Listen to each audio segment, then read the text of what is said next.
Hello, friends. Hello, friends. How is everyone today? I will start out today by talking with you about how to detect a lie. No one likes to be lied to, right? Do they? Right. Nope. No. I'm sure most of you know the story of Pinocchio. Yes. Pinocchio was a Walt Disney character that when every time he told a lie, his nose grew. Now, wouldn't most of us be in trouble if the same thing happened to us when we lied? Yes. Yes. Now we can talk about the history of detecting lies, or the historical way they used to detect lies.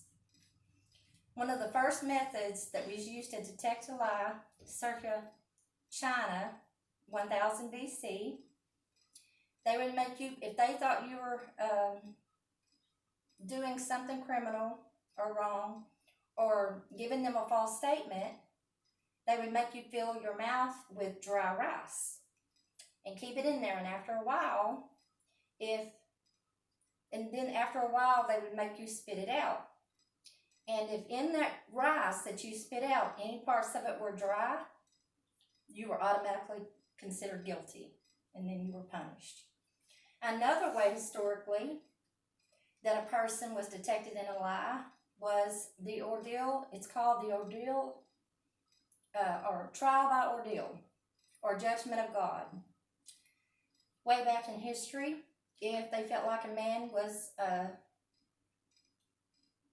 stating something falsely or doing something wrong or criminally, they would automatically put him on trial. And how they detected, or how they looked at it as being he was honest or he was not, is they would question him, and if at the end of the trial he was found not guilty, they looked at that as like a miracle from God to protect him, proving that he had God on his side. That if he was found not guilty, that come from God, then he had to be telling the truth. Okay, and now that we've talked about the historical ways they detected lies, we will now move on to what causes a person to lie. There are many different reasons why people lie. People lie to exploit others' cooperative behavior, right? Right. We are also always looking to benefit ourselves if we are telling a lie in some way or another. Yes. To protect ourselves, to maybe keep from being embarrassed. I know I've been there. Also, to keep from being punished. That's a big one. Mm-hmm. Maybe to avoid some embarrassment. I know I've also done that myself. To keep from being embarrassed, I might tell a little white lie, or not all the truth, or an out-and-out lie. As you can probably remember, at a time when you were a child, you probably lied to stay, or to keep yourself out of trouble, or to keep from being punished, right? Yes. No, I've been there too.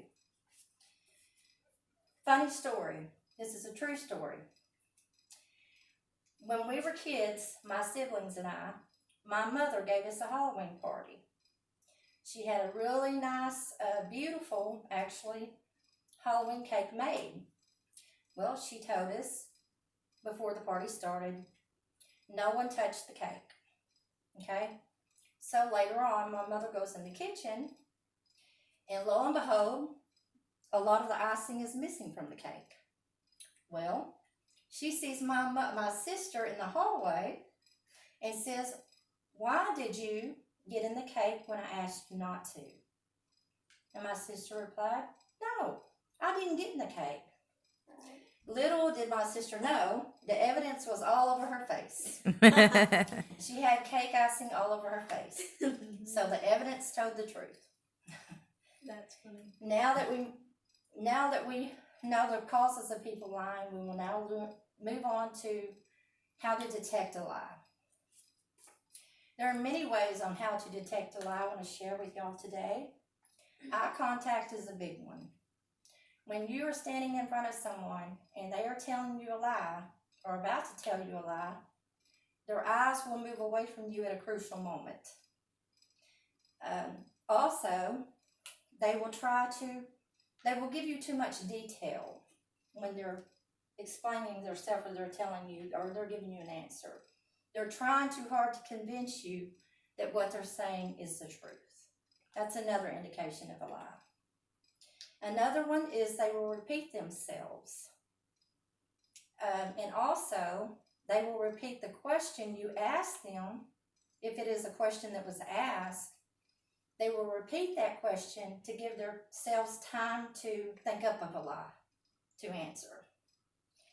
And another one is when someone is lying to you, they will often use the phrases honestly or to tell you the truth. That usually indicates you're lying. And another way to detect if someone's lying, they will get nervous. Their voice turns high-pitched because of their nervousness. And body language is another way to detect if someone's lying. They tend to turn their head away. And, of course, in the moment of lying to you, they'll also turn their head away. They tend to put distance between themselves and you. And they get fidgety and nervous. They might fumble with their feet or fumble with their fingers, And they also tend to point a lot. If they're trying to explain to you or answer to you and it's not the truth, they'll point. Okay, now I hope I have succeeded in informing you on the ways to detect a lie, and I hope that it will be beneficial to you in the future. You can now put your lie detecting into practice. Be better prepared on knowing the signs of lies. Thank you, ladies and gentlemen. Thank you.